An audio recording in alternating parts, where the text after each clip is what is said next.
everyone, and welcome to our channel.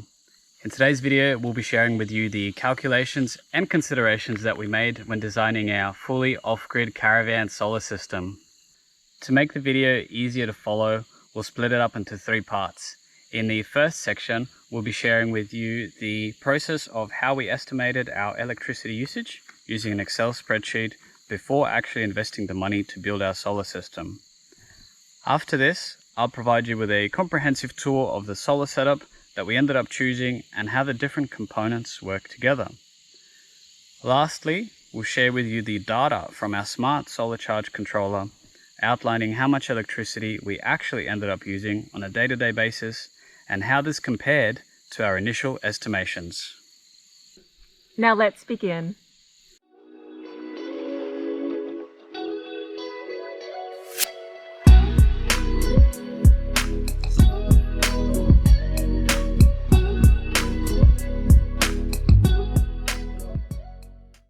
To begin the process of estimating how big our solar system will need to be, the very first step is to gather a list of all of the appliances that we plan on using. Next, we'll need to find the power usage for each appliance in watts, and this can often be found on the power adapter on the appliance itself or the box in which the appliance was packaged. And if you're using this video as a step-by-step guide, now's the time to go ahead and gather your appliances. And next, we'll jump into the Excel spreadsheet, which, by the way, if you'd like a copy of it, you can find a link to download it in the video description. Now let's begin. Okay, so now that we know the appliances that we're planning to use in our system, let's go ahead and check out this spreadsheet that I designed when calculating our potential power usage before we actually build our solar system. So in the first column, we've just got a list of our appliances that we're planning to use. Next, I went ahead and found the wattage ratings of each appliance and listed them as watt hours here.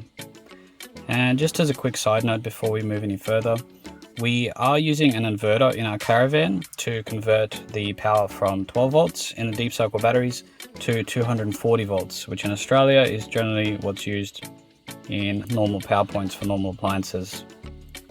And so here, our inverter is rated at 1500 watts continuous capacity. And so as the note implies, we don't really want to go over 1500 watts because we don't want to overload our inverter. And so this is just a bit of conditional formatting in this cell here to let us know not to go over this number. And as a quick test, we'll see what happens if we don't use our hairdryer at the same time as the blender, for example, which is already highly unlikely. And here we can see that we arrive at 835 watts at any given moment, and that's okay with our system.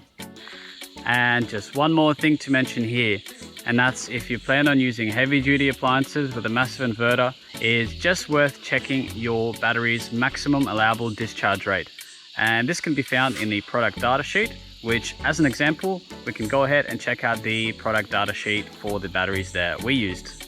So if we go ahead and scroll through to the graphs and tables that are available here, and we'll zoom in on this so it's a bit easier to see.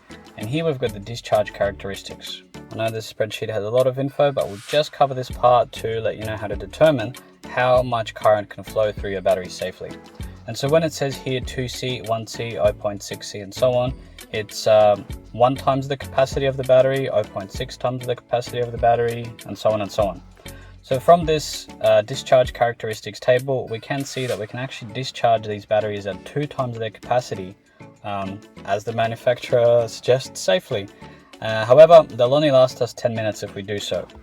Now, considering it's a 150 amp hour battery, if we were to be discharging it at 300 amp hours, you would think that it would last us 30 minutes. But that's not the case because a lot of energy is lost through heat and resistance and so on.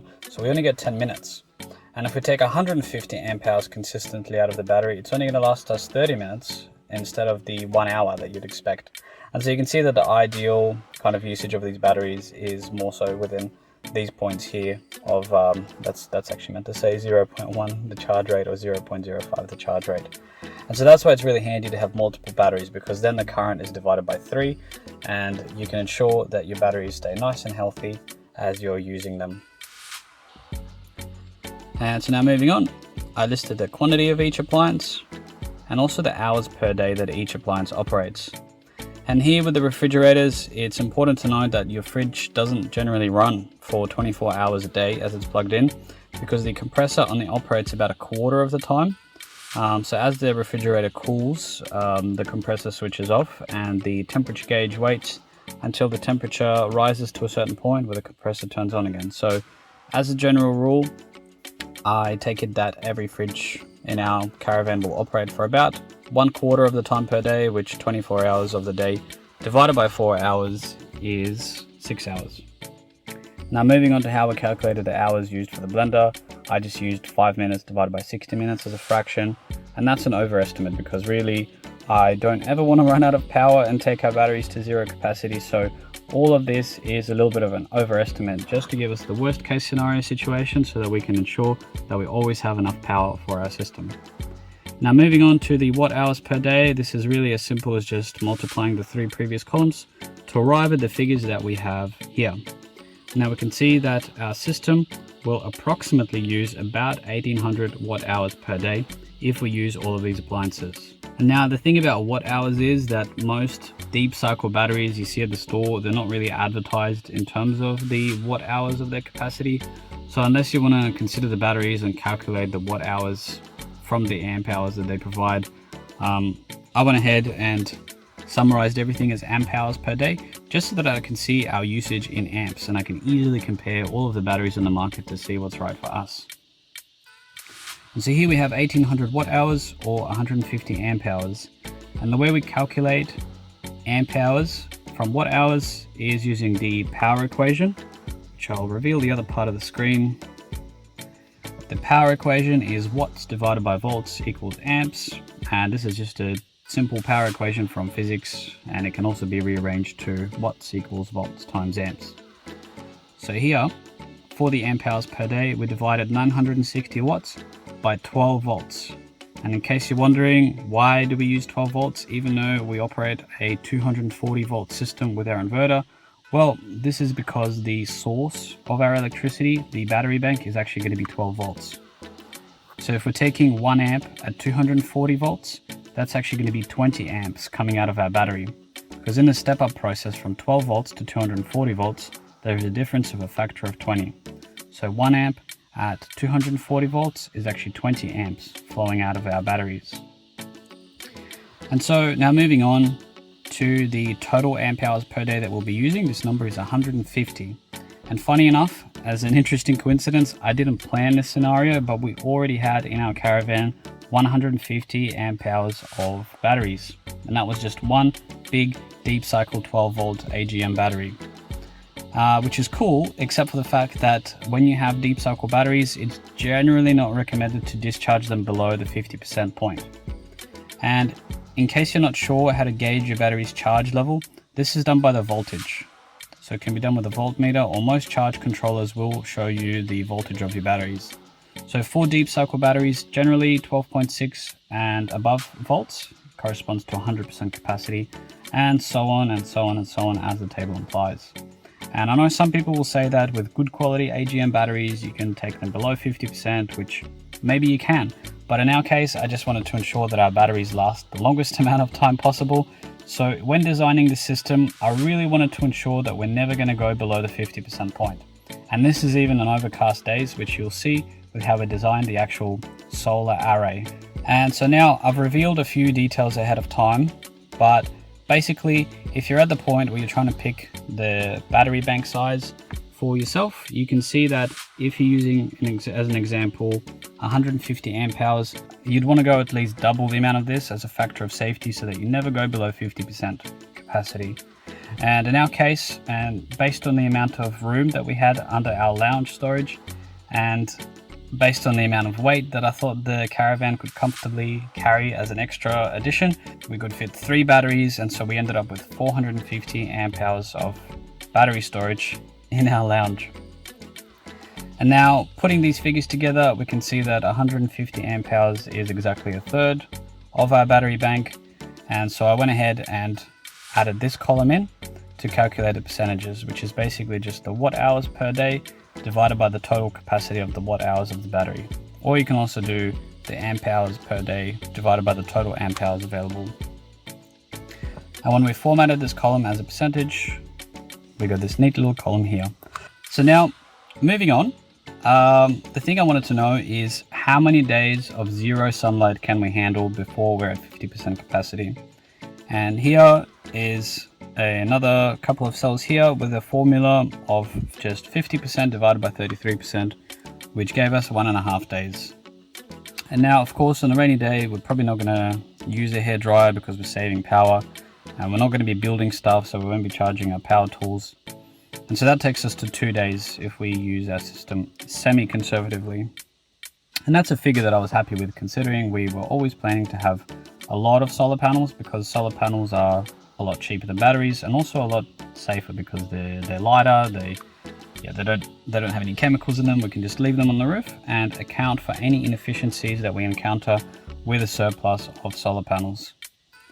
So as a quick calculation of how many watts of solar power we need, I just took this total amount of watt hours per day and divided it by 4 hours. And so that gave us 450 watts of solar power that was required to do so. And so here we are. We arrived at a place where our battery can last us about 2 days, as mentioned before, and we needed about 450 watts of solar power coming in for 4 hours to keep our system charged. And we have 450 amp hours of storage in our battery bank. And so after all these calculations, we ended up deciding to maximize our solar charging capacity as much as we could, just to be safe. And so we ended up getting 6 of the 200 watt solar panels, which gave us a total of 1.2 kilowatts of power. However, knowing that our roof won't be on a perfect 30-degree angle, and also that the angle of the sun fluctuates throughout the day, I speculated that roughly we'll be getting about half of that solar charging capacity on a continuous basis, which is 600 watts of power. And that should be able to, at best, replenish our power usage in about 3 hours of really intense sunlight. And now, after all this research, we finally went ahead with building our solar system. And so before we access the actual data from our smart solar charge controller to see how accurate our calculations ended up being, let's go ahead and check out the system's components and how they all work together. And for this part, we'll start out on the roof, which is where our solar power journey begins. And so everything begins with these 6 flexi 200 watt solar panels. And as you can see, they hardly protrude from the surface of the pop-top roof. So it's just like a sheet of plastic. They're really lightweight. They don't affect our ability to be able to lift our pop-top roof up. And so these solar panels are all connected in parallel, which means that throughout the system, the voltage stays the same. However, the current is combined from all of the solar panels. And so the advantage of doing it this way is that if one of the solar panels was to be covered by a tree branch with some shade, or even if it was faulty, the system would still continue to operate. And so if that doesn't really make sense, and you remember how Christmas lights used to be back in the days, this works just like the new Christmas lights. So before, if you had some Christmas lights and one of the light bulbs would burn out, that would mean that the whole system no longer works and you had to find a faulty light bulb before you had your Christmas lights working again. Whereas nowadays, if there's one faulty light bulb, the system still continues to operate. And that's exactly the difference between connecting solar panels in series versus parallel. So parallel is where we have the current amplified and the voltage stays the same. Whereas in series, the voltage is amplified and the current stays the same. And so the advantage here is, like mentioned, that if one of our cells was to become faulty, the system would still continue to work. However, this does mean that we need pretty thick wiring to be able to handle up to 85 amps of current. And that's the advantage of connecting solar panels in series, in that you can reduce the voltage that's transmitted through the wiring, and then you can save some costs on the wiring and also prevent them from overheating. And now, as we can see here, all of the wiring comes together and goes straight through a big hole in the roof, which luckily does not leak. And through this hole, the solar panels connect to our solar charge controller. Now let's go check this out. And so over here, we have our 85 amp Victron Smart Solar Charge Controller. And now this is a premium product that cost us over $1,000. And the reason that we chose to have such a bulky and powerful charge controller in our Caravan as opposed to several smaller and cheaper options that you might see on eBay is just because our battery bank was also a pretty big investment for us, and we wanted to ensure that we keep our batteries safe and to extend their lifespan as much as possible. And so Victron, we knew it was a reputable brand that we could rely on to keep our battery bank safe. And the other cool thing about this charge controller is that you can view a lot of data when you connect to it via Bluetooth with the Victron Connect app. And you can also purchase a screen for it, a small LCD screen that looks a little bit like a digital watch from the 90s. And so you can still use that to view some data at a glance and even to program the device. But I much prefer using the Bluetooth app, which we'll show you in just a moment when we access all of the data from the Solar Charge controller to compare the stats with our initial estimations to see how accurate we were.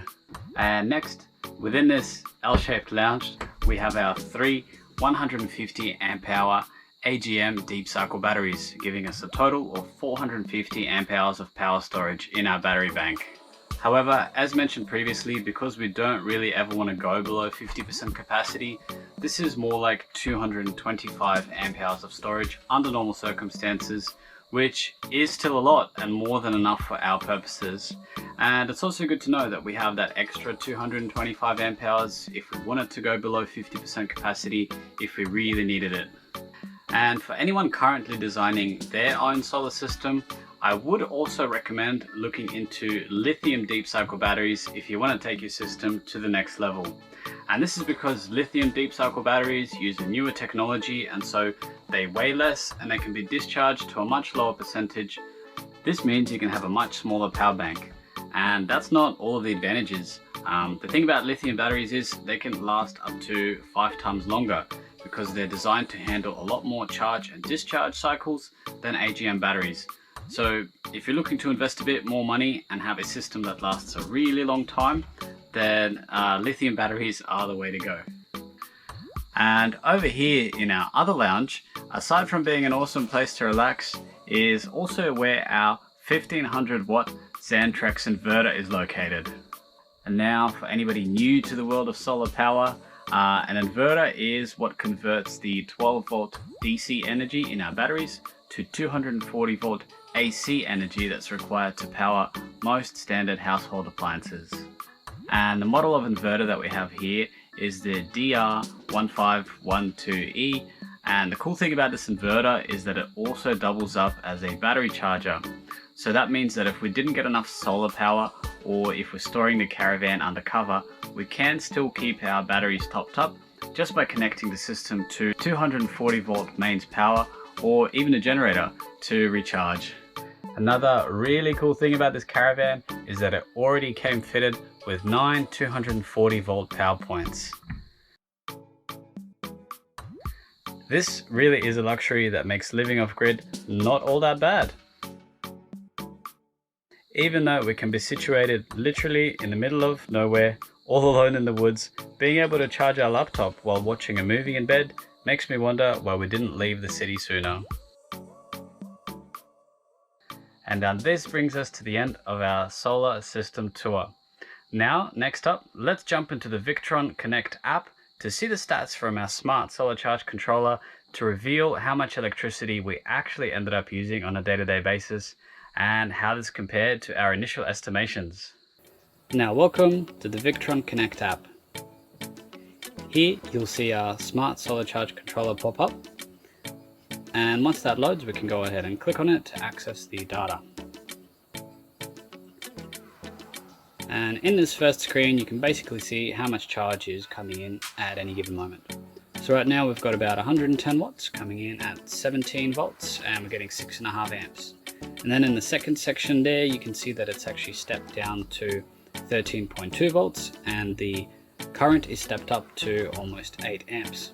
Now this is just an example of how the smart solar charge controller works to ensure that the power comes into our batteries at the optimal voltage and amperage for their needs. Now in this next section you can see the amount of power that was generated by the system on a day-to-day basis, and hence you can see how much power was used by the system on a day-to-day basis. And the most notable thing from here, other than knowing your maximum record of power that you were able to generate, all the way at the bottom in the minimum voltage section, we can see the minimum capacity that our batteries reached overnight. And so this is just the minimal number that is achieved within a 24-hour cycle. And this cycle renews at about 10 p.m. every day. And so you can see that most of the time we're at around 12.6 volts, which is nearly full capacity. Maybe it's 90% with AGM batteries. And the only notable thing there is that you may see one of the numbers is quite low at 12.36 volts. And from the graph, you can see that there isn't anything odd there, like a really rainy day, that would have resulted in that. Now that's because the system doesn't know what appliances you're using when it's registering the lowest voltage. And I can actually guarantee that that 12.36 volts was as a result of me turning on a 600 watt blender first thing in the morning, and the initial draw of current ended up dragging the voltage down a little bit. So that would have still been about 12.55 volts before the blender got switched on, and then that offset the reading. And here in this next image, this is the data that we've all been waiting for. And so if we look all the way on the right hand side, this is when our inverter was switched off and the Caravan was in storage in direct sunlight. So it was only replenishing the batteries as much as they needed to keep healthy with float charge coming in and whatnot. So on the left hand side is where the real figures are, and this is us just using the power normally. We've got our 2 fridges running, we charged some power tool batteries, we actually used our laptops a lot, especially for making these YouTube videos. And so on the left hand side is the data from a very realistic use of us being full-time in the Caravan, lights on, fridges on, using all of our appliances as we would on a day-to-day basis. So if we draw an approximate line through all of these bars in the graph, we can see that we used on average 1.6 kilowatt hours of power. And now, if you remember all the way back to the approximations that we did in our spreadsheet, we came up with a figure of 1.8 kilowatt hours, which was an overestimate on my behalf, just to be safe and as a factor of safety. And so you can see here that we actually ended up using less power than we anticipated. And that is a job well done, in my opinion. That is exactly the type of results that I was looking for. And now, just before we wrap this video up, I have one last bit of info to share with you guys. And that's these 2 tables on the bottom of the spreadsheet. The first of which on the left hand side was an estimation of how our system would perform on sunny days, cloudy days, overcast days, and those days when there's rain majority of the time. And it was really cool to see that these estimates were pretty accurate when we actually saw our system in action, except for the sunny days. Funny enough, efficiency was lost through excessive heat, and it actually took just as long to charge our system up on sunny days as it does on cloudy days. And if we move down the spreadsheet, you can see that when there's rain majority of the time, we can expect to get 20% of our solar capacity, and that's as an average throughout the day. So it was cool to see that even on rainy days, our system still managed to get the power level up to almost 100%, or in most cases 100%. And the very last thing here is the battery charge stages, and that's just if someone's curious about the different stages of how the smart charge controllers charge AGM deep cycle batteries. And this is going to be different to other charge controllers, and it's something that I've just found to be the case for our particular situation, where most of the charge is done in bulk charge, and the voltage varies from 13.1 to 13.9 volts, depending on how many amps are flowing in. Absorption charge is a stage that doesn't last very long at all, and when we've hit absorption stage, I know that the battery is almost full. And when the battery reaches 100% capacity, here TC stands for trickle charge. And trickle charge is just a little bit of electricity that keeps flowing into the batteries to keep them nice and healthy and extend their lifespan. And for float charge, the voltage drops back down to 13.3 volts. Ah, how lovely. The sound of cicadas on a balmy summer afternoon in the northern rivers. What more could one ask for? And so here we are, we've reached the end of today's video, and I hope that you as the viewer can take at least something from this video, and hopefully it's the fact that doing your estimations and research before building a solar system really helps. And I believe that this is one of those things that's best done right the first time. I say so because when we got the Caravan behind me there, it actually had 2 tiny solar panels on the roof already, and they were so small that they needed to be in direct sunlight for about 10 hours to have our power bank fully charged, which was almost never the case. So every few days we were running to the back of the Caravan and plugging in our generator and having it running for about 4 hours to top up the batteries, and that was not an ideal situation at all. And it was also pretty stressful watching the voltmeter dropping to 50%, and it's raining outside and we still had to start up the generator or just switch off all of our power. And so that's definitely not something I'd recommend, and I really advocate doing your research, doing the calculations, and doing this kind of project right the first time. So here we are, with our solar system complete. We're now ready to take on the rest of our projects. And if you'd like to learn more about our off-grid caravan and how we made our living space feel like home, you can check out our off-grid caravan tour video on the screen now or in the video description, which also has a link to another video we made about our 10-meter tall off-grid internet solution. And as always, thank you for watching. And if you enjoyed the content, don't forget to like, comment, or subscribe to our channel to see how we build a fully off-grid oasis here in the Northern Rivers region of Australia.